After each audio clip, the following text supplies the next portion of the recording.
యోగ దర్శనం. ఓం నమో వెంకటేశాయ. పాప పుణ్య విధారణ, తాపత్రయ నివారణ. గోవింద గోవింద. త్వం గౌణహీనోపి దయా సముద్రః, సత్వం సమాదాయ సుసంస్థితోసి. సత్వం సమాధాతుమిహార్హ చిత్తం, తత్వం దిశస్యాత్మగుణైర్విచిత్రం అని మహాయోగేశ్వరేశ్వరుడైన శ్రీ వెంకటేశ్వర స్వామి వారిని భక్తిగా స్తుతించుకుంటూ యోగ దర్శనాధ్యయన కార్యక్రమానికి ఈ శుభ సాయంకాల వేళ మనం శ్రీకారం చుడదాం. ప్రారంభంలో ఆచార్యుల వారితో కలిసి ప్రార్థనా శ్లోకాలను చదువుకుని ఈ కార్యక్రమానికి మంగళాచరణం చేసుకుందాము. ఓం నమో నారాయణాయ. శ్రీ గురు ప్రార్థనా.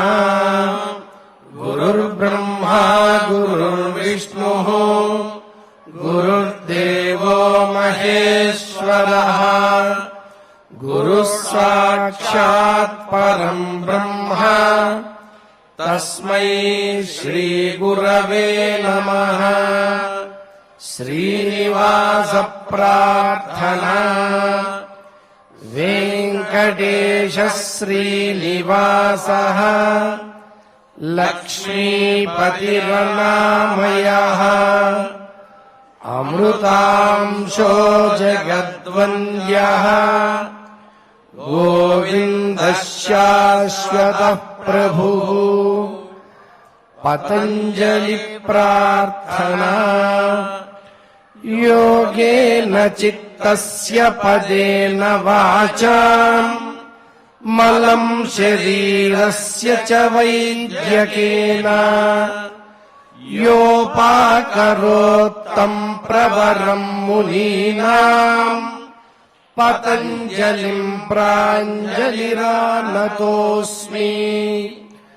నమో హిరణ్యగర్భాదిభ్యః యోగ విద్యా సంప్రదాయకర్తృభ్యః వంశర్షిభ్యః నమో మహద్భ్యః. నమో గురుభ్యః. శ్రీ గురుభ్యో నమః. క్లేశ కర్మ విపాక ఆశయైః అపరామృష్టః పురుష విశేషః ఈశ్వరః అనే సూత్రంతో ఈశ్వరుడి యొక్క స్వరూపాన్ని పరిచయం చేసినటువంటి మహర్షి గారు ఈశ్వరుడి యొక్క పరిచయాన్ని ఈ విధంగా చేశారు. ఆ ఈశ్వరుడికి ఏ రకమైనటువంటి అవిద్యాది క్లేశాలతో సంబంధం లేదు. ఆ ఈశ్వరుడు పుణ్యాన్ని గాని పాపాన్ని గాని ఏ సందర్భంలోనూ చేసుకోడు. ఏ సందర్భంలోనూ పుణ్య పాప కర్మల యొక్క సంబంధం లేనందువలన వాటికి ఫలితంగా వచ్చేటువంటి జన్మలను గాని లేదా భోగాలను గాని ఆయుస్సును గాని వగైరా కర్మ ఫలితాలను అందుకోడు. ఇవన్నీ కాక పరమేశ్వరుడిలో ఏ రకమైనటువంటి సంస్కారాలు లేవు. సంస్కారాలు లేనందువలన సంస్కారాలకు అనుగుణంగా ప్రవర్తించవలసినటువంటి అవసరం, అటువంటి సందర్భం ఈశ్వరుడికి లేదు. ఇలా క్లేశాలతోనూ కర్మలతోనూ ఆ కర్మ ఫలితాలతోనూ సంస్కారాలతోనూ సంబంధం లేనివాడే ఈశ్వరుడు. ఆ ఈశ్వరుడు చేతనుడు, అంటే జ్ఞానస్వరూపుడు లేదా జ్ఞానవంతుడు. ఆ చేతనుడు ద్రష్టృ స్వరూపాలలో, అంటే చూసే పురుషుల కోవలోకి చేరతాడే తప్ప చూడబడేటువంటి వస్తువుల కోవలోకి చేరడు. పురుష విశేష ఈశ్వర. ఆ చూసే పురుషుల కంటే కూడా ఉత్తముడైనటువంటి పురుషుడు అనే విషయాన్ని మహర్షి గారు చెప్పారు. మహర్షి గారు ఈ సూత్రంలో చాలా విషయాలను సూచన చేస్తూ చెప్తున్నారు. ఈశ్వరుడి యొక్క తత్వానికి సంబంధించినటువంటి ఎన్నో అంశాలను సూచనాత్మకంగా ఈ సూత్రంలో ఉంచుతున్నారు. ఈశ్వరుడి గురించిన ప్రశ్నలకు, అనేక ప్రశ్నలకు జవాబులను కూడా ఈ సూత్రంలో సూచనాత్మకంగా ఉంచుతున్నారు. అందులో మొదటి ప్రశ్నను తీసుకోగలిగినట్లయితే, ఈశ్వరుడి యొక్క లక్షణాలు ఇవి బాగానే ఉన్నాయి. అసలు ఈశ్వరుడు అనేవాడు ఏం చేస్తాడు? ఈశ్వరుడు ద్వారా ఈ సృష్టికి అందేటువంటి ప్రయోజనం ఏమిటి అని మొదటి ప్రశ్న. ఆ ప్రశ్నకు సమాధానాన్ని చాలా అతి సూక్ష్మమైనటువంటి సూచనగా మహర్షి గారు ఈ సూత్రంలో పురుష విశేష ఈశ్వర అనేటువంటి భాగంలో ఉంచుతున్నారు. ఈ ఈశ్వరుడు పురుషులలో ఉండి, పురుషులలో కల్లా ఉత్తముడై ఉండి, తాను ఉత్తమ స్థితిలో ఉండి ఇతర పురుషులకు కూడా, ఇతర జీవులకు కూడా తాను సహాయం చేస్తున్నాడు. ఆ సహాయం రకరకాలుగాను చేస్తున్నాడు. ఆ సహాయాలలో ప్రధానమైనటువంటి సహాయాలను రెండిటిని పరిగణనలోకి తీసుకోవచ్చు. ఒకటి, ఈ సంసారంలో సృష్టి ప్రళయాలు, కొంతసేపు సృష్టి అయిన తర్వాత ప్రళయం రావటం, ప్రళయం పూర్తయిన తర్వాత మళ్ళీ సృష్టి రావటం అనేటువంటి సృష్టి ప్రళయ పరంపరలో, ప్రళయం తర్వాత సృష్టి తర్వాత ప్రళయం అనేటువంటి పరంపర జరుగుతూ ఉన్నటువంటి సందర్భంలో, ప్రళయంలో వస్తువులన్నీ కూడా మూల ప్రకృతి అయినటువంటి ప్రకృతిలోనో లేదా ఆయా ప్రకృతులలోనో లయాన్ని పొందినటువంటి సందర్భంలో, జీవులు తమ యొక్క మనస్సుల యొక్క ఉనికిని కూడా దాదాపు కోల్పోయినటువంటి సందర్భంలో, జీవులు తమ సంస్కారాలను మనసులలో దాచుకుని జన్మలను పొందలేనటువంటి సందర్భంలో, కొత్తగా సృష్టి ప్రారంభమైనప్పుడు, సృష్టి ప్రారంభమయ్యి కొత్తగా జీవులు మనసులను తెచ్చుకుని ఆ మనసుల ద్వారా జ్ఞానాలను తెచ్చుకోవలసినటువంటి సందర్భాలలో, సృష్టి ఆది కాలాలలో ఈ ఈశ్వరుడు జీవులకు కావలసినటువంటి విజ్ఞానాన్ని సమకూర్చుతాడు. తనకు ఉండేటువంటి సర్వజ్ఞత్వాన్ని ఈ జీవులకు కూడా పంచుతాడు. జీవులకు పంచి అటు సృష్టికి చక్కటి ఉపకారం చేస్తాడు, మరొక వైపు ఒక్కొక్క జీవుడు చేస్తాడు. తన జ్ఞానాన్ని జీవులకి పంచుతూ జీవులకు ఉపకారం చేస్తాడు. ఇది ఈశ్వరుడి యొక్క ప్రధాన కర్తవ్యం. ఈశ్వరుడి ద్వారా వచ్చేటువంటి ప్రధానమైన లాభాలలో మొదటిది ఇదైతే, రెండవ లాభం, ఈశ్వరుడు జీవులకు కావలసినటువంటి తత్వజ్ఞానానికి సహాయ సామగ్రిని సమకూరుస్తాడు. జీవులు మనస్సుతో సంబంధాన్ని పెంచుకుని, మనస్సులో తమ యొక్క స్వరూపాన్ని కలగలుపుకుని, మనస్సు ఏ విధంగా చలిస్తే ఆ విధంగా చలిస్తున్నామనుకుంటూ మనస్సు ద్వారా వచ్చేటువంటి కష్టాలన్నిటినీ తమవిగా భావిస్తూ బాధపడుతున్నారు. ఇటువంటి జీవులు తత్వజ్ఞానం కలిగితే తప్ప, ఈ మనస్సు యొక్క వృత్తులను ఆపుకోగలిగితే తప్ప ఈ కష్టాల నుండి బయటపడరు. కాబట్టి వీరికి తత్వజ్ఞానం అందేందుకు దారి చూపించాలి అని నిరంతరం పాటుపడుతూ ఉంటాడు. అయితే ఈశ్వరుడు యొక్క ప్రధానమైన ఉద్దేశం లేదా ప్రధానమైన ప్రయోజనం ఈ రెండోది అయి ఉండగానే, ఈ రెండు రకాల ప్రయోజనాలను ఈశ్వరుడు తనంతట తాను చేసేయడు, లేదా ఎవరికి పడితే వాడికి చేసేయలేడు. వారి వారి కర్మానుసారం, వారి వారి ప్రయత్నానుసారం మాత్రమే చేయగలుగుతాడు. ఎవరైనా తత్వజ్ఞానం కోసం ప్రయత్నం ప్రారంభిస్తే వారికి జ్ఞానాన్ని అందించి, జ్ఞానానికి కావలసినటువంటి ఉపదేశాలను గురు రూపంలో వచ్చి అందించి, జ్ఞాన సామగ్రిని సమకూర్చి, చివరికి ఈశ్వర ప్రణిధానం దాకా వారిని తీసుకువెళ్ళి, ఈశ్వర ప్రణిధానమే గనక వారికి దక్కినట్లయితే సమాధి స్థితిని వారికి దగ్గరగా చేరుస్తాడు. ఈ విధంగా జీవులకు సహాయపడుతూ ఉంటారు. వారి యొక్క ప్రయత్నాన్ని అనుసరించి వారి యొక్క ప్రయత్నానికి ఫలితాన్ని ఇస్తాడు.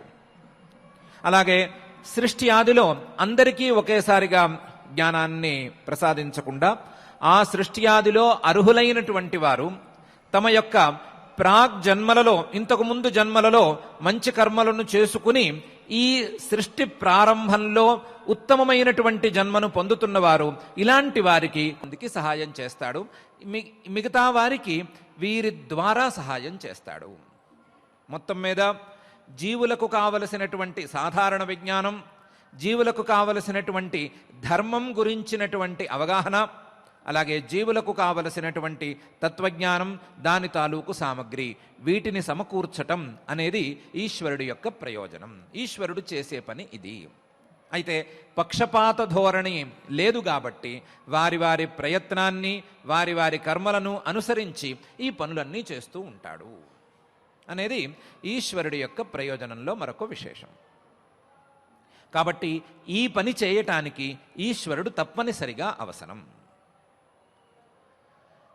ఈ జంక్షన్లో సృష్టి ప్రళయం అనేటువంటి మాటలు వచ్చినటువంటి సందర్భంలో, తత్వజ్ఞానం దానికి ఉపదేశం అనేటువంటి మాట వచ్చినటువంటి సందర్భంలో 2 విషయాలను ప్రధానంగా చర్చించుకోవాలి. ఒకటి, ఈ ప్రళయం అనేది ఏ విధంగా అర్థం చేసుకోవాలి అనేది ఒక విషయం. మరొక విషయం, ఈశ్వరుడు ఈ విధంగా తత్వజ్ఞానానికో లేకపోతే సృష్టికాలంలో జ్ఞానానికో ఉపదేశం చేసో, మరొక రకంగా జ్ఞానాన్ని అందించో, జ్ఞానానికి సహకరించో ఉపకారపడతాడు, ఉపకారం చేస్తాడు అనే అంశాన్ని ఎలా అర్థం చేసుకోవాలి అనేటువంటి అంశం.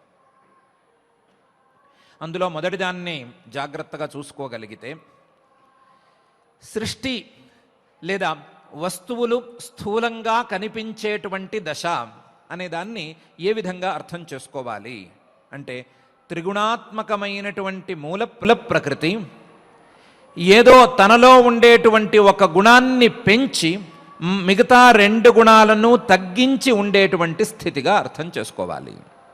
దీన్ని గుణానాం వైషమ్యావస్థ అని పిలుస్తారు శాస్త్రీయమైనటువంటి పరిభాషలో. సత్వము, రజస్సు, తమస్సు అని 3 గుణాలు ఉండగా, ఇందులో సత్వం అనే గుణం ఎక్కువగా అయ్యి రజస్సు, తమస్సు అనే 2 గుణాలు తక్కువగా అవటం కానీ, లేదా రజస్సు ఎక్కువయ్యి సత్వము, తమస్సు తక్కువ కావటం కానీ, లేకపోతే తమస్సు ఎక్కువయ్యి సత్వము, రజస్సు ఈ 2 తక్కువ కావటం కానీ, ఇలాంటి కాంబినేషన్స్లో ఏదో ఒక గుణం పెరగటం, మిగతా 2 గుణాలు తగ్గుతూ ఉండటం అనేటువంటివి, అందులో పర్సంటేజు వీటన్నిటినీ లెక్కలోకి తీసుకుంటే గుణాలు కదులుతూ ఉండటం, గుణాలు ఎక్కువ తక్కువ భావంతో ఉండటం, న్యూనాధిక భావంతో ఉండటం అనేదాన్ని సృష్టిగా అర్థం చేసుకుంటే, ఈ గుణాలు న్యూనాధిక భావంతో కాకుండా సమానంగా ఉండటము, సత్వము, రజస్సు, తమస్సు అనే 3 గుణాలు సమానంగా ఉండటం అనే స్థితిని ప్రళయంగా అర్థం చేసుకోవచ్చు. ప్రళయం అంటే సత్వ రజస్తమో గుణాల యొక్క సామ్యావస్థ, సృష్టి అంటే సత్వ రజస్తమో గుణాల యొక్క వైషమ్యావస్థ. సత్వరజస్తమో గుణాలు పనిచేస్తూ ఉంటే సృష్టి, సత్వరజస్తమో గుణాలు పనిచేయకుండా నిష్క్రియంగా ఉంటే అది ప్రళయం. అయితే సత్వరజస్తమో గుణాలు పనిచేయకుండా సామ్యావస్థలో ఉండటాన్ని, పని చేయటాన్ని ఏ విధంగా అర్థం చేసుకోవచ్చు అనటానికి చిన్న ఉదాహరణ కూడా శాస్త్రంలో చెబుతారు.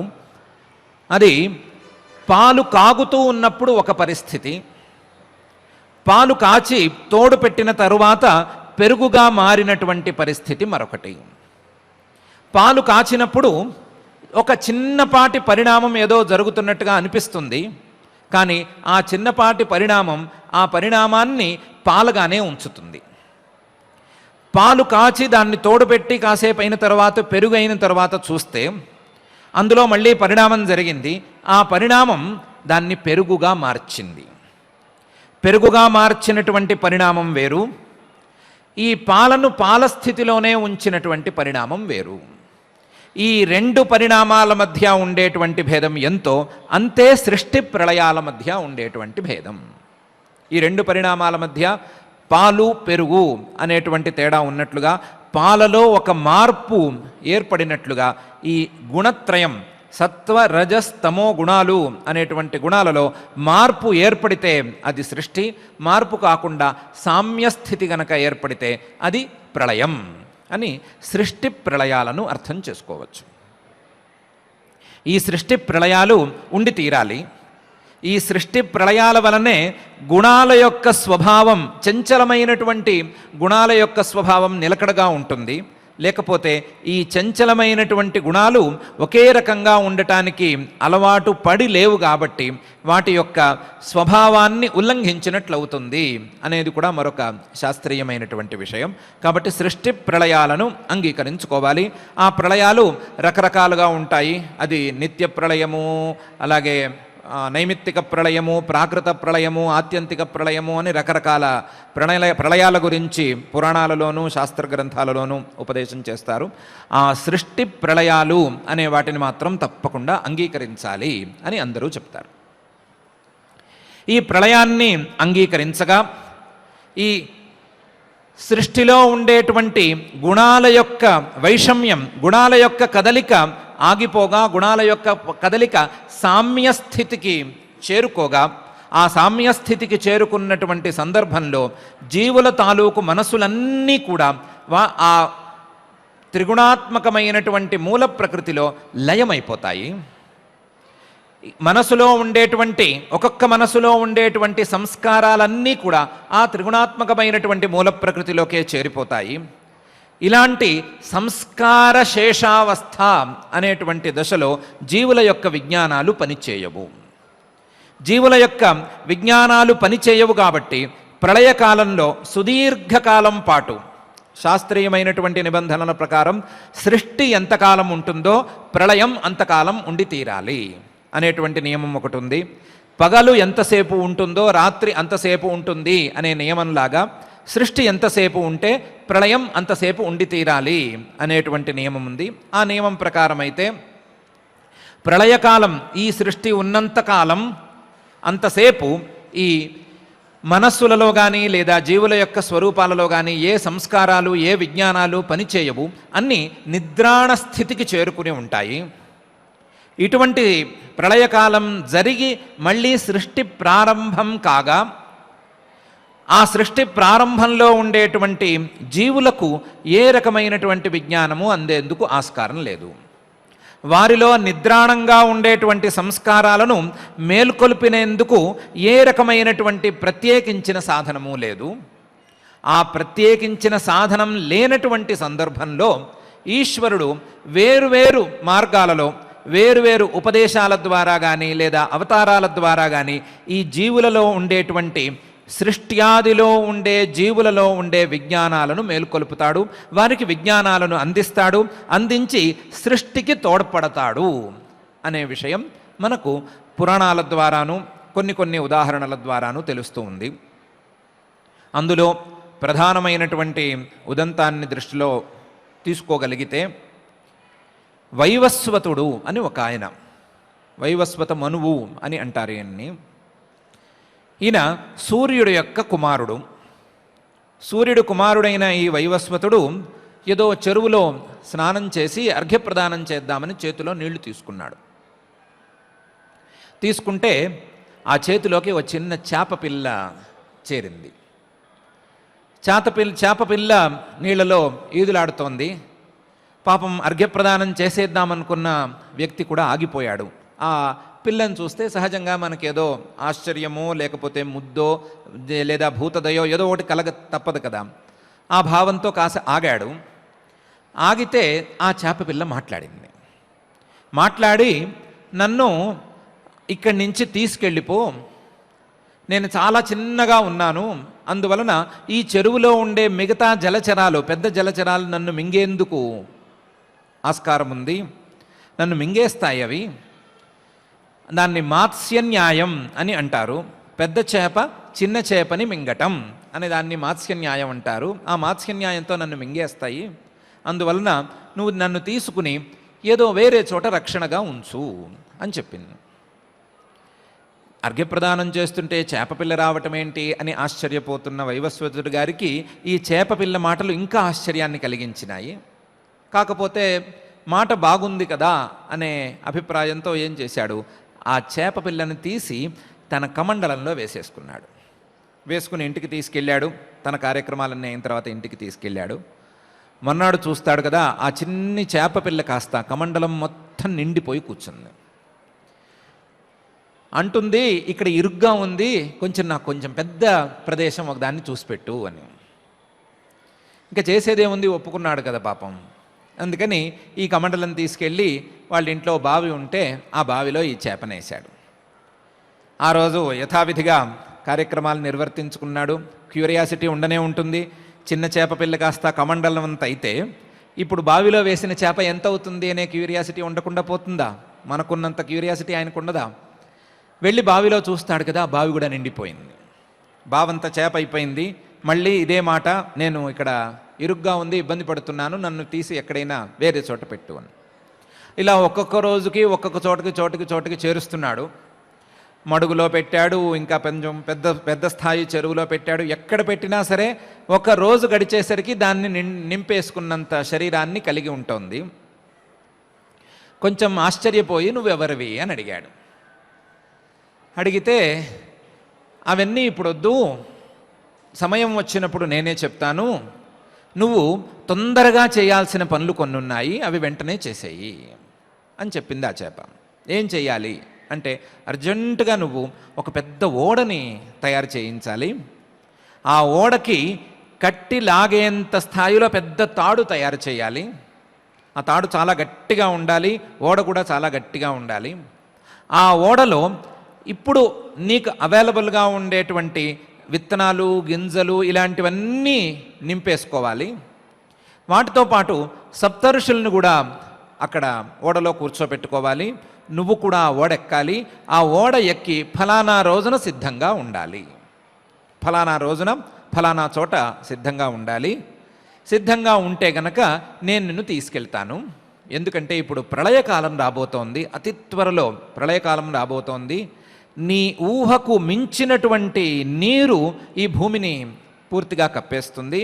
నువ్వు ఆ నీటిలో నువ్వు మనుగడ సాధించలేవు. కాబట్టి నేను నిన్ను రక్షిస్తాను. నువ్వు నన్ను రక్షించావు కాబట్టి నేను నిన్ను రక్షిస్తాను. నువ్వు నా మాట విని నేను చెప్పినట్టు చెయ్యాలి అని చెప్పింది. వైవస్వత మనువు గారు వెంటనే ఒప్పుకున్నారు. ఒప్పుకుని ఓ పెద్ద ఓడ తయారు చేయించారు. దానికి ఓ పెద్ద మోకు, సప్తఋషుల్ని కూర్చోబెట్టుకున్నారు. గింజలు, విత్తనాలు ఇవన్నీ కూడా ఆ ఓడకి ఎక్కించారు. ఎక్కించి ఆ చేప చెప్పిన రోజున ఎదురు చూస్తున్నారు. ఆ చేప వీళ్ళ ఓడ కంటే పెద్ద ఆకారంలో ఆ రోజు తిరిగి వచ్చింది. చాలా పెద్ద ఓడను తయారు చేయించమని చెప్పింది. వీళ్ళ ఓడ కంటే కూడా ఆ చేప ఆకారం చాలా పెద్దగా ఉంది. అంతకంటే ఆశ్చర్యంగా ఆ చేపకు కొమ్ము లాంటిది కూడా ఉంది. వచ్చిన వెంటనే తొందరగా మీరు ఆ తాడుని ఈ కొమ్ముకు కట్టేయండి అని చెప్పింది. జాగ్రత్తగా వీళ్ళందరూ కలిసి ఆ తాడుని కొమ్ముకు కట్టేశారు. ఓడలో కూర్చున్నారు. ఓడలో కూర్చున్న వెంటనే చేప చాలా వేగంగా ఈ ఓడను లాగేస్తోంది. లాగేసుకుని సముద్ర మధ్య భాగానికి తీసుకెళ్ళింది. వీళ్ళు చూస్తూ ఉండగానే మొత్తం సముద్రాలన్నీ ఏకమైపోయినాయి. సముద్రాలన్నీ కలగలిసిపోయినాయి. ఇక్కడ భూమి అనేది కనిపించని పరిస్థితి ఏర్పడింది. అట్లాంటి పరిస్థితిలో ఈ చేప ఎన్ని రోజులు తిప్పిందో తెలియదు, కానీ ఈ నీళ్లలోనే వీళ్ళని తిప్పుతూ ఉంది. వీళ్ళకి ఏ రకమైన హాని జరగలేదు, కానీ వీళ్ళకి ఎక్కడా భూమి అనేది మాత్రం కనిపించలేదు. అలా తిప్పుతూ ఉండగా వీళ్ళకే అనిపించింది ఈ నీటి మట్టం తగ్గుతోంది అని. ఒకరోజు నీటి మట్టం తగ్గుతూ ఉంది. తగ్గుతూ వస్తుండగా ఒకరోజు ఈ చేప ఒక పర్వతం దగ్గరకు తీసుకువెళ్ళింది. పర్వతం దగ్గరికి తీసుకెళ్ళి ఇప్పుడు ఈ తాడును విప్పేసి, నా కొమ్ముకు కట్టినటువంటి తాడును విప్పేసి, ఇక్కడ శిఖరం ఉంది, ఈ శిఖరానికి తాడు కట్టండి అని చెప్పింది. శిఖరానికి తాడు కట్టారు. అది హిమాలయాల్లో ఉండేటువంటి శిఖరం అని అంటారు. ఆ శిఖరానికి నౌబంధన శిఖరం అని పేరుందిట. నావను కట్టేసినటువంటి శిఖరం అనేటువంటి అర్థంలో దానికి ఆ పేరు వచ్చిందిట.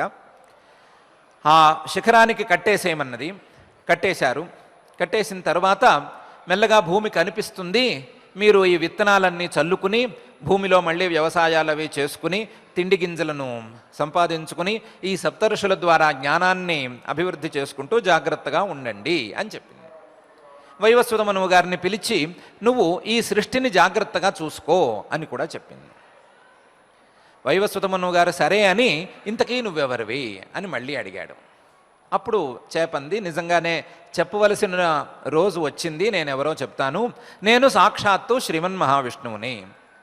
ఒక ప్రళయం నుండి మళ్ళీ సృష్టి వరకు జీవుల తాలూకు విజ్ఞానాలు, జీవుల తాలూకు సంస్కారాలు, జీవులకు పై సృష్టికి కావలసినటువంటి పదార్థాలు, పై సృష్టిలో జీవులు ఉన్నత స్థాయికి వెళ్ళవలసినటువంటి సాధనాలు, ఇవన్నీ ఉపదేశించటం అనేది నా యొక్క విధి, నేనుగా పెట్టుకున్నటువంటి విధి. ఎవరూ చెప్పకపోయినా నేనే దయతో ఉంచుకున్నటువంటి విధి.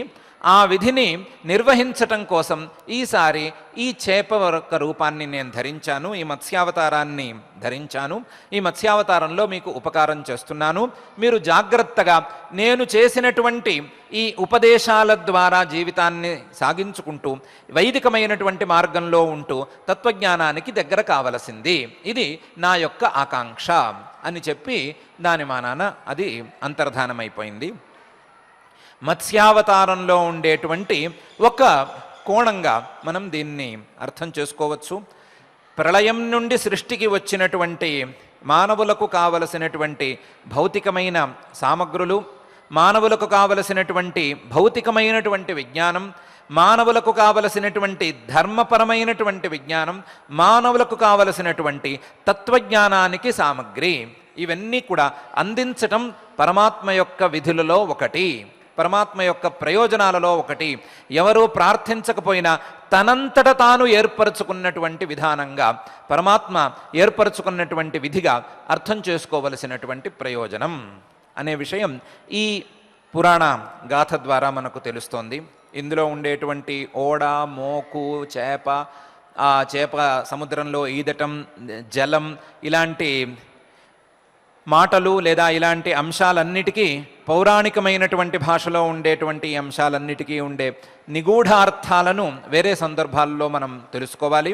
నిగూఢార్థాలతో కూడి ఉన్నటువంటి ఈ పౌరాణిక గాథ ఈశ్వరుడు ప్రళయానంతరం జరిగేటువంటి సృష్టిలో మానవులకు కావలసినటువంటి విజ్ఞానాలను అందిస్తున్నాడు. ప్రళయం అనేది తథ్యం.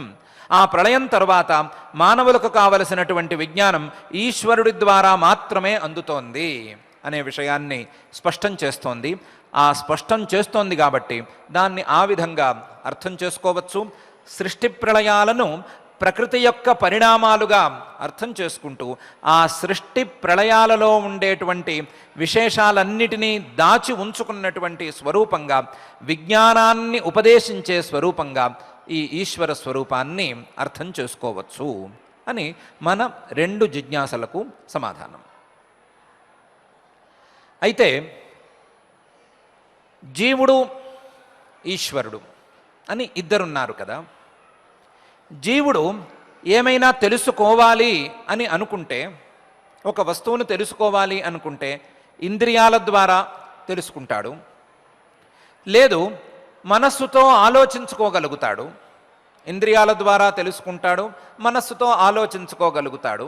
ఇంద్రియాల ద్వారా తెలుసుకోవటాన్ని 2-3 రకాలుగా తెలుసుకుంటాడు. విని అర్థం చేసుకుంటాడు, కంటితో చూస్తాడు, శబ్దాన్ని వింటాడు, లేదా స్పర్శను చూస్తాడు, వాసన చూస్తాడు, రుచి చూస్తాడు, లేదా రకరకాల విజ్ఞానాలను తన ఇంద్రియాల ద్వారా పొందుతాడు. మనస్సుతో ఆలోచన చేస్తాడు, వివరణం చూసుకుంటాడు, లేదా సంకల్పాలను చేస్తాడు, వికల్పాలు చూసుకుంటాడు, ఊహ చేస్తాడు, రకరకాల విన్యాసాలను చేస్తాడు. వీటన్నిటికీ జీవుడికి కావలసినటువంటి ప్రధాన సాధనం ఇంద్రియాలు, ఇంద్రియాలను నియంత్రించేటువంటి మనస్సు, ఈ రెండు ఉన్నాయి.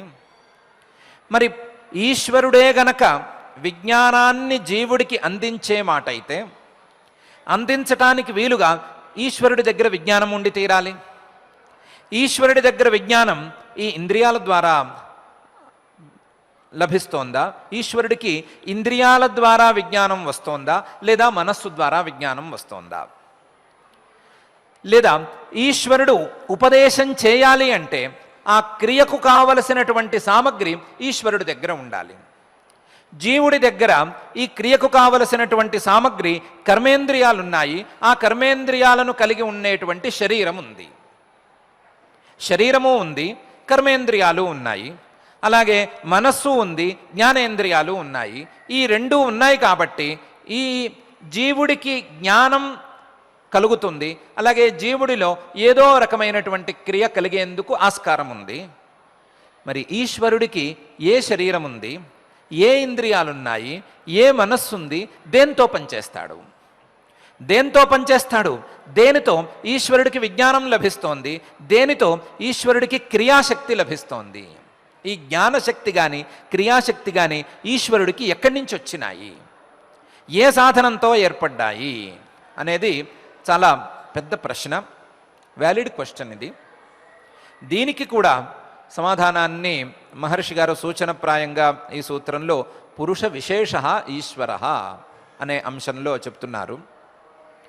మీరు అనుకున్నట్లుగా జీవుడికి మనస్సు, ఆ ఇంద్రియాలు, జ్ఞానేంద్రియాలు, శరీరము, కర్మేంద్రియాలు ఉన్నమాట వాస్తవం. అయితే ఇవి ఏ ప్రకృతికి సంబంధించిన అంశాలు అని చూసుకోండి. ఇవన్నీ త్రిగుణాత్మకమైనటువంటి మూల ప్రకృతికి సంబంధించిన అంశాలు. అందులో శరీరం తామస గుణం, తమోగుణం ఎక్కువైతే వచ్చేటువంటి ద్రవ్యం. ఇంద్రియాలు కాస్తంత సత్వ పరిణామాలుగా ఉండేటువంటి సత్వం యొక్క అంశాలు ఎక్కువగా కలిగినటువంటివి ఇంద్రియాలు. మనస్సు సత్వము, రజస్సు, తమస్సు మూడు పనిచేసేటువంటి స్వభావం ఉన్నది. అందులో జ్ఞానాన్ని కలిగించేటువంటి సత్వగుణం యొక్క ప్రభావం ఉంది. జ్ఞానంతో పాటుగా లోభము లాంటి క్రియాగుణాలను లేదా విశేష దుఃఖకరమైనటువంటి ప్రయోజనాలను తెచ్చిపెట్టేటువంటి రజోగుణం యొక్క ప్రభావం ఉంది.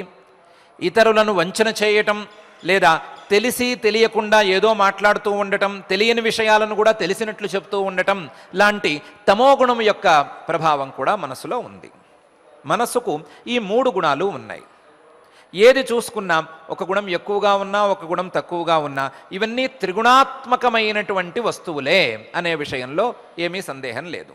ఈ త్రిగుణాత్మకమైనటువంటి వస్తువుల ద్వారా శరీర, ఇంద్రియ, మనస్సుల ద్వారా జీవుడికి జ్ఞానశక్తి, క్రియాశక్తి ఏర్పడినాయి అనే కదా మనం అనుకున్నది. జీవుడి యొక్క సహజమైనటువంటి చైతన్య జ్ఞానం వేరు, ఈ ఇంద్రియాల ద్వారా వచ్చేటువంటి జ్ఞానం వేరు అనేది మళ్ళీ వేరే విషయం. ఈ జ్ఞాన క్రియాశక్తులు రెండు జీవుడికి ఈ విధంగా ఏర్పడి ఉన్నాయి. జీవుడికి ఉండేటువంటి ఈ జ్ఞాన క్రియాశక్తులు కొద్దిపాటి తేడాతో ఈశ్వరుడికి కూడా అంటి ఉంటాయి. ఈశ్వరుడికి కూడా ఈ త్రిగుణాత్మకమైనటువంటి మూల ప్రకృతి ద్వారానే ఈ జ్ఞాన క్రియాశక్తులు ఏర్పడ్డాయి అని చెప్పుకోవటంలో ఇబ్బంది ఏమీ లేదు. కానీ పురుష విశేష ఈశ్వర కదా, పురుషుడి కంటే విభిన్నమైనటువంటి త్రిగుణాత్మకమైన మూల ప్రకృతి సంబంధం కలిగినవాడు ఈశ్వరుడు. పురుషుడి కంటే కూడా ఈ త్రిగుణాత్మకమైన మూల ప్రకృతితో ఈశ్వరుడికి సంబంధం వేరుగా ఉంటుంది. అంతవరకు అర్థం చేసుకుంటే చాలు. ఆ వేరు సంబంధం ఎట్లాంటి సంబంధం అంటే, జీవుడికి ఉన్నట్లుగా మూడు గుణాల ప్రభావం ఈ ఈశ్వరుడి యొక్క ప్రకృతి సంబంధంలో లేదు. ప్రకృతికి ఈశ్వరుడికి ఉండేటువంటి సంబంధంలో మూడు గుణాల యొక్క ప్రభావం పూర్తిగా లేదు. కేవలం సత్వగుణం యొక్క ప్రభావం మాత్రమే ఉన్నది. సత్వగుణం యొక్క ప్రభావం మాత్రమే ఉన్నది కాబట్టి అది కేవలం జ్ఞానానికి మాత్రమే ఉపయోగిస్తున్నది. ఆ సత్వగుణం పూర్తిగా పై స్థాయికి చేరుకుని ఉన్నది కాబట్టి జ్ఞానం పరిపూర్ణంగా ఉన్నది. పరిపూర్ణమైనటువంటి విజ్ఞానం ఈ ఈశ్వరుడికి కలిగి ఉంది. దానితో పాటుగా ఈ సత్వగుణాన్నే ఆశ్రయించుకుని ఈశ్వరుడు తనకు కావలసినటువంటి దేహాన్ని, తనకు కావలసినటువంటి ఇంద్రియాలని సృష్టించుకోగలుగుతున్నాడు కాబట్టి క్రియాశక్తి కూడా ఏర్పడి ఉంది. జీవుడికి సత్వము, రజస్సు, తమస్సు అనే మూడు గుణాలు పనిచేస్తాయి. ఈశ్వరుడికి సత్వం మాత్రమే పనిచేస్తుంది. జీవుడు ఈ సత్వ, రజస్తమో గుణాల ద్వారా వచ్చినటువంటి మనస్సును, అలాగే శరీరాన్ని, ఇంద్రియాలను అన్నిటినీ నేను అని అనుకుంటూ ఉంటాడు. కానీ ఈశ్వరుడు మాత్రం ఈ శరీరాన్ని కానీ లేదా ఇంద్రియాలను కానీ మనస్సును కానీ దేన్ని నేను అని అనుకోడు. ప్రకృతితో తనను తాను కలిపేసుకోడు. ప్రకృతితో త్రిగుణాత్మకమైనటువంటి మూల ప్రకృతి, దానికి సంబంధించినటువంటి పరిణామాలు, వీటితో తనను కలుపుకునేవాడు జీవుడైతే, ఆ పరిణామాలతో తనను కలుపుకోకుండానే తాను చేయవలసినటువంటి కర్తవ్యాలను ఎంత కావాలో అంతవరకు మాత్రమే చేసేటువంటి వాడు ఈశ్వరుడు అనే తేడా కూడా ఉంది. అందువలన ఈశ్వరుడికి కావలసినటువంటి జ్ఞాన క్రియాశక్తులు రెండిటికి రెండు సత్వ ఉపాధి అనేటువంటివి ఉన్నాయి. ఈశ్వరుడు తన అధీనంలో ఉండేటువంటి ఈ ప్రకృతి ద్వారా, ఆ ప్రకృతిలో ఉండేటువంటి సత్వగుణం ద్వారా తనకు కావలసినటువంటి మనస్సును, బుద్ధిని, ఇంద్రియాలను, శరీరాలను అన్నిటినీ సృష్టించుకోగలుగుతున్నాడు. కాబట్టి ఈ రకంగా చూసినా సరే పురుష విశేష ఈశ్వర అనే మాట కుదురుతుంది. జీవుడి కంటే విలక్షణమైనటువంటి ప్రకృతి సంబంధం ఉన్నందువలన ఈశ్వరుడు ఈ లక్షణాలను కలిగి ఉన్నాడు అని చెప్పుకోవటానికి కూడా వీలవుతోంది అని మహర్షి గారు సూచనప్రాయంగా పురుష విశేష ఈశ్వర అని అంటున్నారు.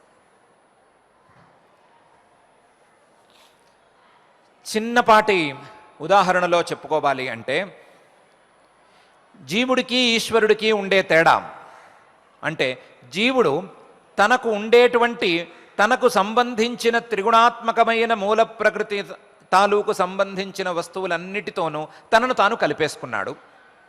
ఈశ్వరుడు కావలసిన వాటిని వాడుకుని అక్కరలేనప్పుడు పక్కన పెట్టేస్తున్నాడు. వాడుకునేటప్పుడు కానీ పక్కన పెట్టేటప్పుడు కానీ వాటితో తనను తాను కలుపుకోవటం లేదు. ఉదాహరణకు ఒక పిచ్చివాడు నేను రాముడిని అని అన్నాడు. నేను రాముణ్ణి అనేటప్పుడు వినటానికి మంచి మాటే, కానీ నేను రాముణ్ణి అనేటప్పుడు ఆ పిచ్చివాడికి రాముడు వేరు నేను వేరు అనే భావన లేదు. నేను రాముడిలో కలిసిపోయాను, లేదా రాముడు నేను ఒకటే, నన్ను మించిన రాముడు లేడు, నేనే రాముణ్ణి, అసలు రాముడు కాడు లాంటి భావాలు ఈ పిచ్చివాడికి ఉన్నాయి. ఒక నటుడు నేను రాముణ్ణి అని అన్నాడు. అన్నప్పుడు ఆ రాముడు తాలూకు క్యారెక్టర్ని నేను చూపిస్తున్నాను అని అనుకుంటున్నాడే కానీ ఆ రాముడితో తనను తాను కలుపుకోవటం లేదు. రాముడితో తనను తాను కలుపుకోని వాడు నటుడు, రాముడితో తనను తాను కలిపేసుకునేవాడు పిచ్చివాడు. ఉదాహరణ బాగుండాలి కదా అని రాముడు అని చెప్పాము. రాముడితో తనను తాను కలుపుకునేవాడు పిచ్చివాడు ఎలా అవుతాడు అని ఇప్పుడు ప్రశ్న వద్దు. వేరువేరు ఉదాహరణలు ఎందుకు, రామనామం పలుకుదాం కదా అని పలుకున్నాం. నటుడికి పిచ్చివాడికి ఉండేటువంటి తేడా ఎంత ఉందో జీవుడికి ఈశ్వరుడికి కూడా అంతే తేడా ఉంది. జీవుడు వీటన్నిటితోనో తనను తాను కలుపుకుంటున్నాడు, ఈశ్వరుడు తనను తాను కలుపుకోవటం లేదు అనేటువంటి భేదం ఉంది. ఇంత తేడాన్ని దృష్టిలో ఉంచుకున్నా సరే పురుష విశేష ఈశ్వర అనే మాట కుదురుతుంది అని మహర్షి గారు అభిప్రాయపడుతున్నారు. అయితే ఇంత శక్తి సంపన్నుడైనటువంటి ఈశ్వరుడు, ఇంత ప్రకృతితో సంబంధం ఉండవలసిన ఈశ్వరుడు ఎందుకు ప్రకృతిలో తనను తాను కలుపుకోవటం లేదు? ప్రకృతిలో తనను తాను ఏకం ఎందుకు చేసుకోవటం లేదు? మనస్సుతో కలుపుకున్న జీవుడిలాగా ఈశ్వరుడు ఎందుకు ఉండటం లేదు అనే ప్రశ్న ఒకసారి మళ్ళీ వేసుకుంటే దానికి సమాధానాన్ని కూడా మహర్షి గారు సూచనాత్మకంగా ఇక్కడే చెప్తున్నారు. తత్వజ్ఞానం యొక్క మహిమ ఇదే. తత్వజ్ఞానం అనేది ఇదే విధంగా వ్యవహరిస్తుంది, లేదా తత్వజ్ఞానం యొక్క ప్రభావం ఇదే విధంగా ఉంటుంది. తత్వజ్ఞానం ఉన్నప్పుడు ఎదురుకుండా అన్నీ ఉన్నా సరే వాటిలో ఏ రకమైనటువంటి భ్రమ కలుగదు. ఈశ్వరుడికి తత్వజ్ఞానం ఉన్నది కాబట్టి త్రిగుణాత్మకమైన మూల ప్రకృతి తాలూకు వ్యవహారాలు ఎన్ని ఉన్నా, ఎన్ని కల్పాల పాటు వాటిని చూసినా సరే ఆయనలో ఏ రకమైనటువంటి భేదము కలగదు. కానీ తత్వజ్ఞానం లేనందువలన జీవులకు ఈ రకమైనటువంటి భేదం కలుగుతోంది, ఈ రకమైనటువంటి భ్రమలు కలుగుతున్నాయి. భ్రమలకు పాల్పడటం లేదా భ్రమలకు లోనవ్వటం అనేది జీవుడి లక్షణమైతే తత్వజ్ఞానాన్ని నిలిపి ఉంచుకోవటం అనేది ఈశ్వరుడి లక్షణం. ఈ విధంగా చూసినప్పుడు పురుష విశేష ఈశ్వర, భ్రమలతో బతికేటువంటి జీవుడి కంటే కూడా విశిష్టమైన లక్షణాలు కలిగిన వాడు, తత్వజ్ఞానంతోనే ఉండేటువంటి వాడు, తత్వజ్ఞానంతో నిరంతర సంబంధం ఉండేటువంటి వాడు ఈశ్వరుడు అనే విషయాన్ని అర్థం చేసుకోవచ్చు అని మహర్షి గారు చెప్తున్నారు. చెబుతూ క్లేశ కర్మ విపాక ఆశయై అపరామృష్ట పురుష విశేష ఈశ్వర అనేటువంటి సూత్రాన్ని రచిస్తున్నారు.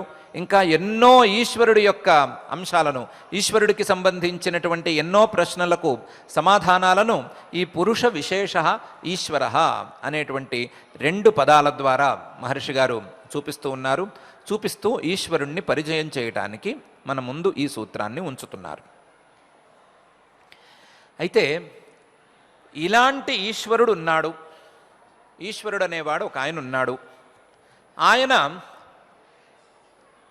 ఈ త్రిగుణాత్మకమైనటువంటి మూల ప్రకృతిని తన అధీనంలో ఉంచుకున్నాడు.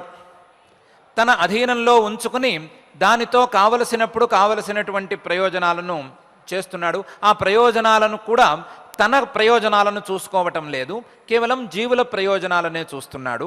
ఆ జీవుల ప్రయోజనాల కోసం కొన్నిసార్లు కొన్ని పనులు చేస్తున్నాడు అని నమ్మటం ఎట్లా?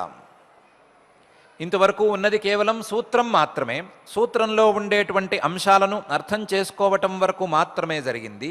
దీనికి ప్రమాణం ఏంటి?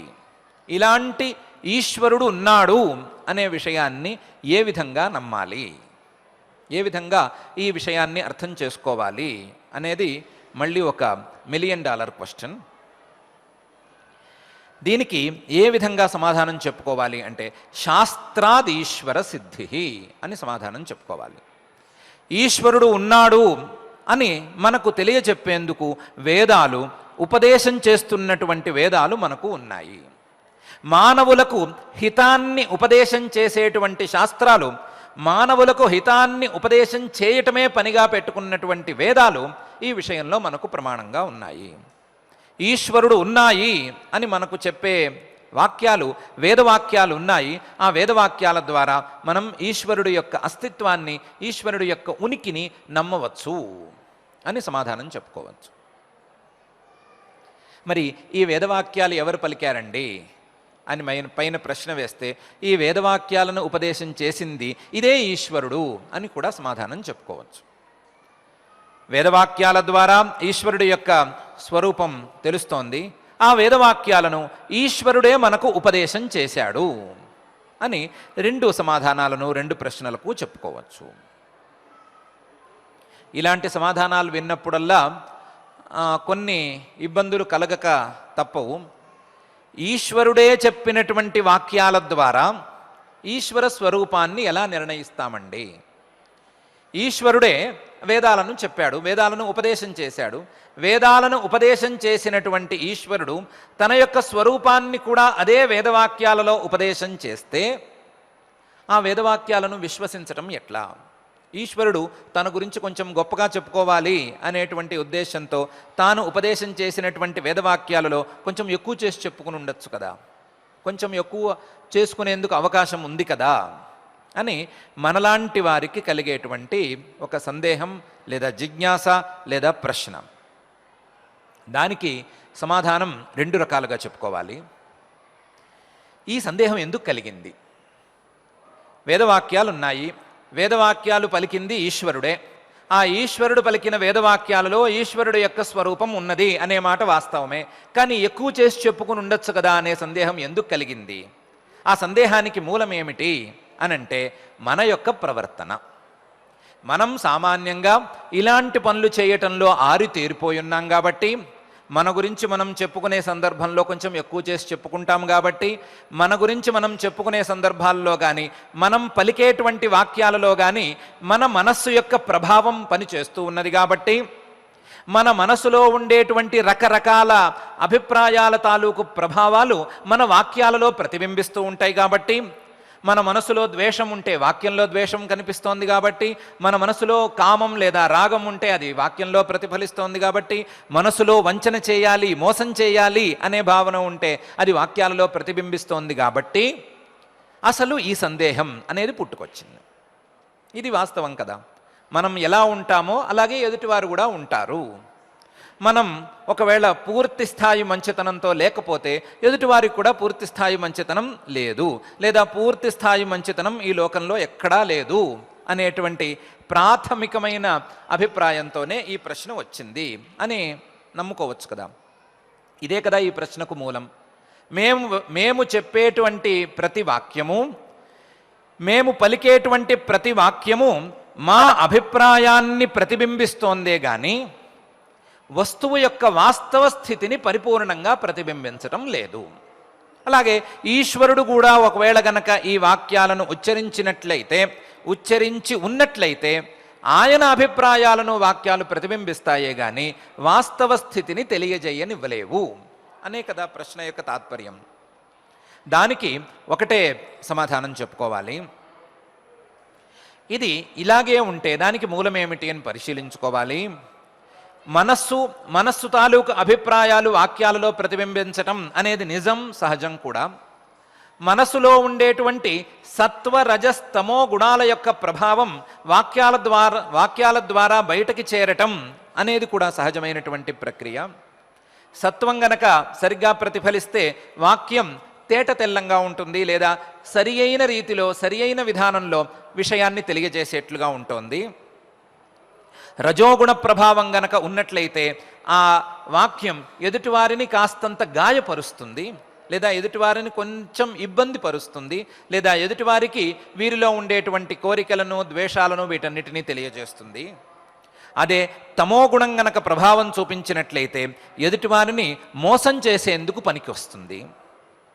ఇవన్నీ కూడా సత్వ రజస్తమో గుణాల యొక్క ప్రభావాలు, ఆ ప్రభావాల తాలూకు ప్రతిబింబాలు అనే విషయం ముందు అర్థం చేసుకోగలిగినట్లయితే జీవుడు తన యొక్క మనస్సు, ఆ మనస్సు మీద సత్వరజస్తమో గుణాల యొక్క ప్రభావం వీటికి తగినట్లుగా తన వాక్యాలను చెప్పుకుంటున్న మాట వాస్తవమే. కానీ ఈశ్వరుడు ఈ విధంగా చెప్పుకునేందుకు అవకాశం లేదు. ఎందుకు? ఈశ్వరుడు యొక్క మనస్సు లేదా ఈశ్వరుడు యొక్క ప్రకృతి కేవలం సత్వప్రధానంగా ఉన్నది అనే మాట ఇంతకు ముందే చెప్పుకున్నాం. కాబట్టి కేవలం సత్వప్రధానంగానే ఈశ్వరుడి వ్యవహారం ఉంటుంది. కేవలం ఎదుటివారికి విజ్ఞానాన్ని పంచేందుకు మాత్రమే, ఎదుటివారికి విజ్ఞానం యొక్క దారులు చూపించేందుకు మాత్రమే ఈశ్వరుడు యొక్క వాక్యాలు ఉంటాయి అనే విషయం అర్థం చేసుకోవచ్చు. ఎలాగైతే కొన్ని వాక్యాలు, మన వాక్యాలలో కొన్ని వాక్యాలు వస్తుస్థితిని ప్రతిబింబిస్తూ ఉంటాయో, వస్తుస్థితిని బోధిస్తూ ఉంటాయో, అలాగే ఈశ్వరుడు యొక్క వాక్యాలన్నీ కూడా వస్తుస్థితిని మాత్రమే బోధిస్తూ ఉంటాయి. తనను తాను ఎక్కువ చేసుకుని చెప్పవలసినటువంటి అవసరం ఈశ్వరుడికి లేదు. అలాంటి స్వభావం, దానికి కావలసినటువంటి రజస్తమో గుణాల యొక్క ప్రభావం ఈశ్వరుడి మీద లేదు అనేది ఒక సమాధానం. ఇంకొక సమాధానం లాజికల్గా ఆలోచించుకుంటే, ఈ వాక్యం లేదా ఫలానా వ్యక్తి పలికినటువంటి వాక్యాలను విశ్వసించాలా లేదా అనే విషయాన్ని మనం ఏ విధంగా తీర్మానం చేసుకోవాలి? ఎవరో ఏదో చెప్పారు, చెప్పిన దాన్ని మనం ఏ విధంగా నమ్మాలి? చెప్పిన దాన్ని నమ్మచ్చా నమ్మకూడదా అనే విచారణ మనలో జరిగినప్పుడు మనం చేసే పనేంటి? ఇతను ఎన్ని వాక్యాలు పలికాడు, ఆ పలికిన వాక్యాలలో వాస్తవ స్థితిని బోధించే వాక్యాలు ఎన్ని ఉన్నాయి, దాని పర్సంటేజ్ ఏంటి, దాన్ని బట్టి ఇతని మీద మనం ఉంచుకోదగ్గ విశ్వాసం ఎంత ఉంది అనే కదా మనం లెక్కేస్తాము. ఇదే కదా మనం పరిగణనలోకి తీసుకునే విషయం. అతను ఏ సందర్భంలోనూ అబద్ధం చెప్పలేదు, ఏ సందర్భంలోనూ మోసం చేయాలనుకోలేదు, కాబట్టి అతని మాటను నమ్మవచ్చు అనే కదా మనం కూడా అనుకునేది. అలాగే ఈశ్వరుడి యొక్క వాక్యాలను కూడా జాగ్రత్తగా పరిశీలించి చూసుకున్నట్లయితే ఈశ్వరుడి వాక్యాలు మోసం చేసేటట్లుగా ఉన్నాయా, లేదా వేరే విధమైనటువంటి వాస్తవ స్థితిని కాక వేరే స్థితిని తెలిపేటట్లు ఉన్నాయా అని పరిశీలించుకుని చూస్తే, కొన్ని అంశాలను గనక జాగ్రత్తగా పరిశీలించుకోగలిగితే ఆ అంశాలు ఉన్నట్లే ఈశ్వర స్వరూపం విషయంలో కూడా ఉన్నాయి అని తీర్మానం చేసుకోవచ్చు. ఈశ్వరుడు చెప్పినటువంటి సాధారణ జీవనానికి కావలసినటువంటి మాటలను కొన్నిటిని పరిగణనలోకి తీసుకోవచ్చు, లేదా మంత్రాలను తీసుకోవచ్చు, లేదా మంత్రాలనే కాకుండా ఈశ్వరుడు మానవుల యొక్క అభివృద్ధి కోసం, మానవుల యొక్క లౌకిక జీవితం యొక్క అభివృద్ధి కోసం చెప్పినటువంటి వాక్యాలన్నిటినీ తీసుకోవచ్చు. ఆ వాక్యాలన్నిటినీ తీసుకుని ఈ వాక్యాలను ఉచ్చరించిన వాడి యొక్క అభిప్రాయం సరిగ్గా ఉన్నదా లేదా అని తీర్మానం చేసుకోవచ్చు. అసలు ఈ వాక్యాలను ఉచ్చరించిన వాడు మనకు అందేటువంటి స్థాయిలో ఉన్నాడా, లేదా మనకంటే చాలా పై ఎత్తున ఉన్నాడా అనేటువంటి విషయాన్ని పరిశీలించుకోవచ్చు. అలా పరిశీలించుకున్నప్పుడు ఈశ్వరుడు ఉచ్చరించినటువంటి వేదవాక్యాలలో ఏ వాక్యము మనం రచించగలిగినటువంటి స్థాయిలో లేదు, ఏ వాక్యము యొక్క అర్థము మనం ఊహించగలిగినటువంటి స్థాయిలో లేదు, ఏ వాక్యము మానవుల యొక్క హితాన్ని తప్ప మానవులకు అహితాన్ని బోధించేదిగా లేనే లేదు. మానవులను వంచేట్లుగా ఏ వాక్యము లేదు. మానవులకు హితాన్ని బోధిస్తూ మానవులకు తత్వజ్ఞానాన్ని దగ్గరగా చూపిస్తూ మానవులకు వాస్తవ స్థితిని బోధిస్తూ ఉండేటువంటి వాక్యాలే వేదంలో పరిపూర్ణంగా కనిపిస్తున్నాయి. అలాంటి వాక్యాలలో ఒక వాక్యమైనటువంటి ఈశ్వర స్వరూప బోధకమైనటువంటి వాక్యాలు కూడా ఈశ్వరుడి యొక్క వాస్తవ స్వరూపాన్నే బోధిస్తున్నాయి కానీ ఈశ్వరుడి యొక్క అవాస్తవ స్వరూపాన్ని బోధించటం లేదు. ఈశ్వరుడు తనను తాను ఎక్కువ చేసి చెప్పుకోవటం లేదు. ఉన్నది ఉన్నట్లుగానే చెప్పుకుంటున్నాడు. అది వేదవాక్యాలే కావచ్చు, లేదా భగవద్గీతలో పరమాత్మ తనను గురించి తాను చెప్పుకున్నటువంటి వాక్యాలే కావచ్చు, పరమాత్మ గురించి తెలుసుకోవలసినటువంటి అంశాలను చెప్పిన సందర్భాలే కావచ్చు, ఏవైనా సరే ఎక్కువ చేసి చెప్తున్న వాక్యాలు కావు. ఎంతవరకు తెలుసుకోవాలో అంతవరకు చెప్తున్నటువంటి వాక్యాలు.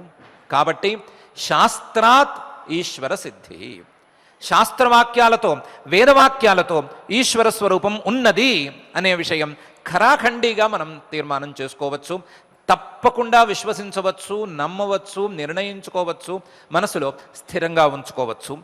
అలాంటి ఈశ్వర స్వరూపాన్ని శాస్త్రవాక్యాలతోనూ మహర్షి గారు చెప్పినటువంటి ఈ విశేషాలతోనూ మహర్షి గారు సూచన చేసినటువంటి అంశాలతోనూ అన్నిటితోనూ సరిగ్గాను అర్థం చేసుకుని ఆ సరిగ్గా అర్థం చేసుకున్నటువంటి ఆ ఈశ్వర స్వరూపం మీద మనస్సును నిలకడగా ఉంచుకుని మనస్సును పూర్తిగా ఈశ్వరుడికి సమర్పణ చేసుకుని మానవులందరూ కూడా సమాధి స్థితిని లేదా తమ యొక్క చిత్తవృత్తులన్నిటినీ నిలుపుకునేటువంటి స్థితిని పొందాలి అనేటువంటి అభిప్రాయంతోనే మహర్షి గారు ఈశ్వర పరిచయం అనేటువంటి కార్యక్రమానికి పూనుకున్నారు.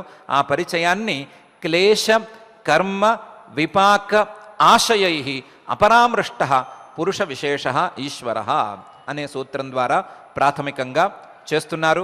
ఎన్నో అంశాలను చూపిస్తున్నారు, ఎన్నో అంశాలను పరిచయం చేస్తున్నారు. ఈశ్వరుడి గురించినటువంటి ఆలోచనలను మనలో కొత్తగా రేకెత్తిస్తూ ఆ ఈశ్వరుడి గురించినటువంటి ఆలోచనలను స్థిరం చేసి మనలో ఈశ్వర ప్రణిధానం పెరిగేందుకు దోహదం చేస్తున్నారు. ఆయన దోహదం చేస్తున్నారు. మనమే అనవసరమైనటువంటి వ్యర్థమైన ప్రశ్నలతో, ఈశ్వరుడు గురించినటువంటి వ్యర్థమైన ప్రశ్నలతో కాలక్షేపం చేస్తున్నాం. ఈశ్వరుడు ఉన్నాడా లేడా అనే ప్రశ్న పెద్దగా మనలో లేదు. ఈశ్వరుడు యొక్క స్వరూపాన్ని గురించినటువంటి ప్రశ్నలలో మనకుండే వాటిలో ఎంతవరకు లాజికల్గా ఉన్నాయి అనే ఆలోచన కూడా పూర్తిగా లేదు.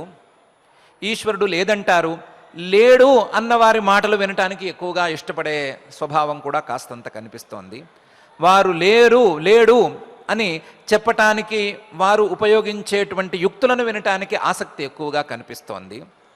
అలాంటి వాటిని కాకుండా ఈశ్వరుడు యొక్క ఉనికి, ఆయన యొక్క అస్తిత్వం, ఆయన యొక్క ప్రయోజనం, ఆయన చేసేటువంటి దారి, ఆయన చూపించేటువంటి తత్వజ్ఞాన మార్గం, వీటి మీద గనక మనం ఎక్కువగా దృష్టి పెట్టగలిగినట్లయితే ఆ ఈశ్వర స్వరూప ప్రయోజనం మనల్ని ఎక్కువగా చేరుతుంది అనే విషయాన్ని ప్రాథమికంగా మనం అర్థం చేసుకుందాం. అర్థం చేసుకుంటూ ఈశ్వర స్వరూప నిర్ణయానికి వీలుగా మన మనసును మార్చుకుందాం. అటువంటి మన మనస్సును ఈశ్వర స్వరూప నిర్ణయానుకూలంగా మార్చమని ఆ మహాయోగేశ్వరేశ్వరుడైనటువంటి శ్రీ వెంకటేశ్వర స్వామి వారిని భక్తిగా ప్రార్థించుకుందాం.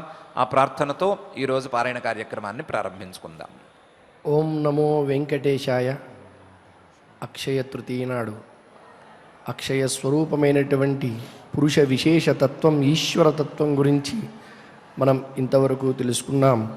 యస్య దేవే పరాభక్తి యథా దేవే తథా గురౌ అని సద్గురువుల్ని ఆశ్రయించడం ద్వారానే మనకు సరైనటువంటి జ్ఞానం లభిస్తుంది. ఎందుచేతనంటే దీనికి శ్రీరామచంద్రుడు, శ్రీకృష్ణ పరమాత్మ కూడా స్వయంగా వాళ్ళు భగవత్ స్వరూపులైనప్పటికీ కూడా వశిష్ఠ వాల్మీకాది గురువులను ఆశ్రయించాడు శ్రీరాముడు. అలాగే సాందీప మహర్షిని కూడా గురువుగా భావించి విద్యను అభ్యసించాడు. కాబట్టి కేవలం సజ్జనుల యొక్క సాంగత్యం చేత, సద్గురువుల యొక్క ఉపదేశం చేత యథార్థ తత్వం ఏదైతే ఉందో అది అలవడుతుంది. తద్వారా పురుషోత్తముని యొక్క స్వరూపం తెలుస్తుంది.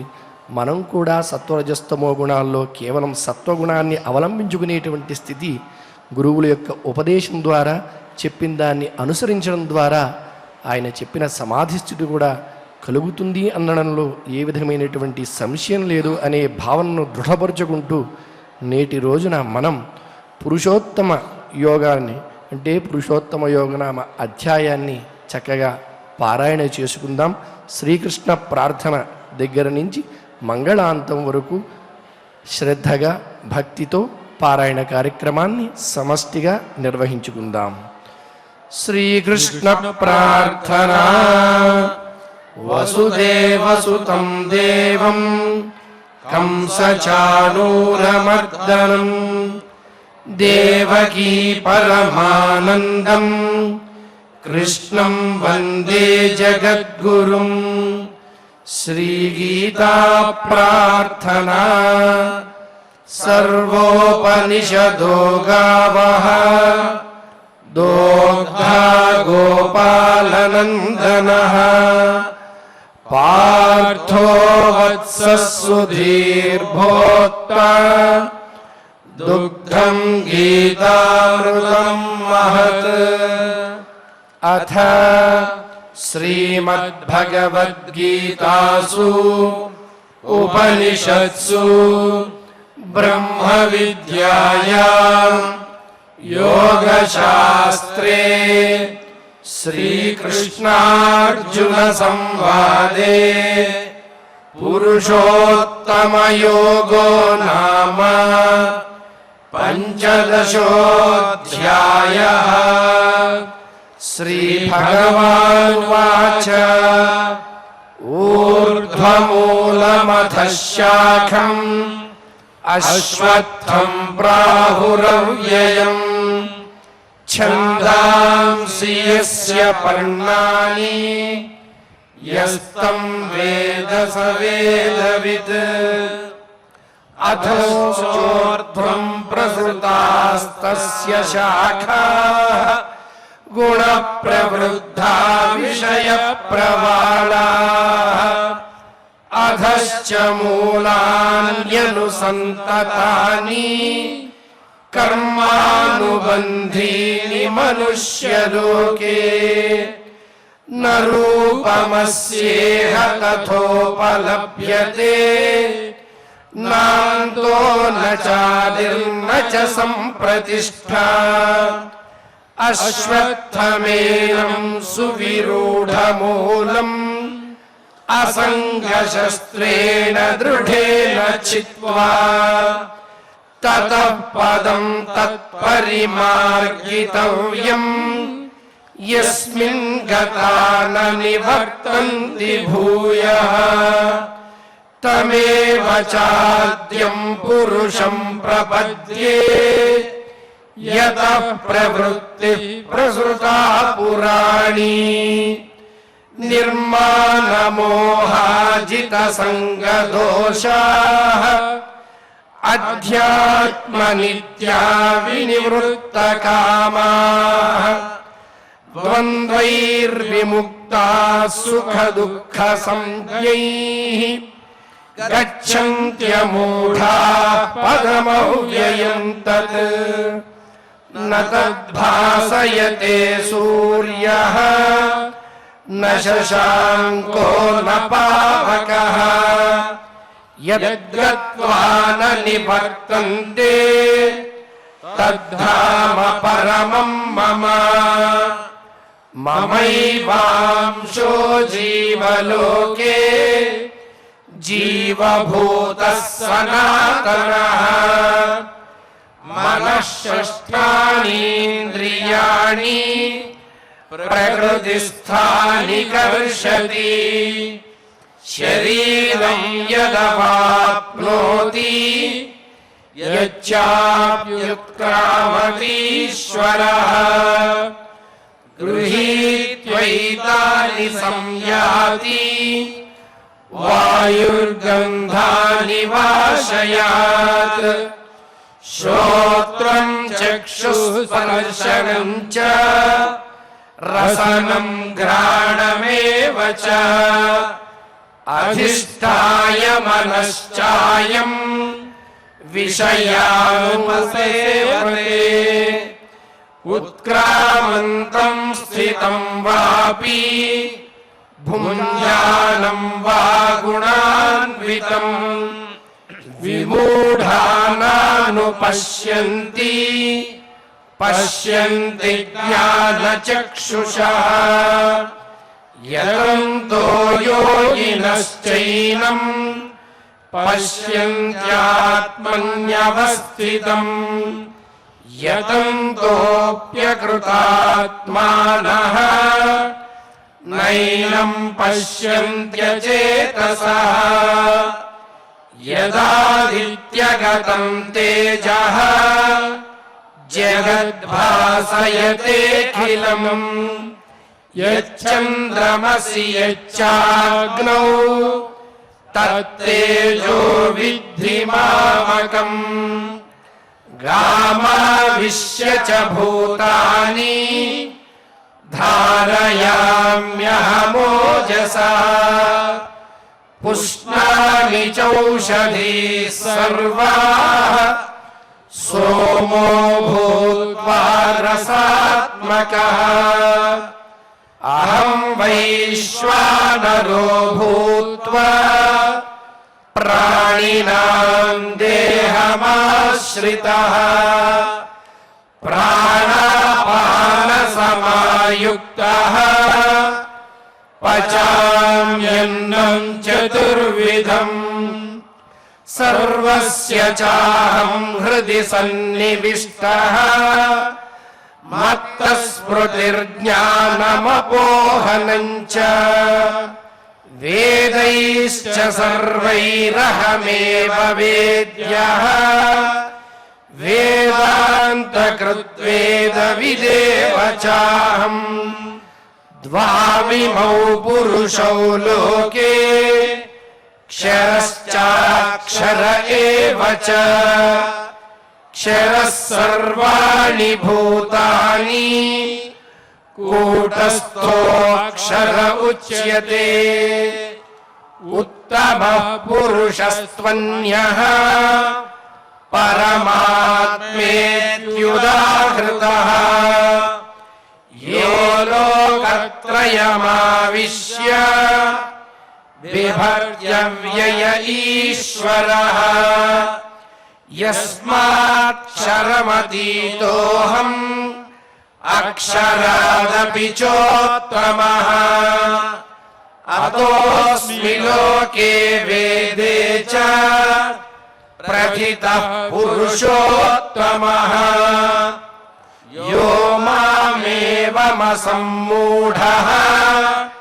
जानाति पुरुषोत्तमम् स सर्वविद् भजति माम् सर्वभावेन भारत इति गुह्यतमं शास्त्रम् इदमुक्तं मया नघ एतद्बुद्ध्वा बुद्धिमान् स्यात् कृतकृत्यश्च भारत इति श्रीमद्भगवद्गीतासु उपनिषत्सु ब्रह्मविद्यायां योगशास्त्रे श्रीकृष्णार्जुनसंवादे पुरुषोत्तमयोगो नाम पञ्चदशोऽध्यायः। यत्र योगेश्वरः कृष्णः यत्र पार्थो धनुर्धरः तत्र श्रीर्विजयो भूतिः ध्रुवा नीतिर्मतिर्मम। अथ क्षमा प्रार्थना यदक्षरपदभ्रष्टम् मात्राहीनं च यद्भवेत् तत्सर्वं क्षम्यतां देव नारायण नमोऽस्तु ते। अथ भगवत्समर्पणम् कायेन वाचा मनसेन्द्रियैर्वा बुद्ध्यात्मना वा प्रकृते स्वभावात् करोमि यद्यत् सकलं परस्मै नारायणायेति समर्पयामि। अथ लोकक्षेम प्रार्थना। सर्वे भवन्तु सुखिनः, सर्वे सन्तु निरामयाः, सर्वे भद्राणि पश्यन्तु, मा कश्चित् दुःखभाग् भवेत्। अथ मङ्गलम् श्रियः कान्ताय कल्याणनिधये निधयेऽर्थिनाम् श्रीवेङ्कटनिवासाय श्रीनिवासाय मङ्गलम्।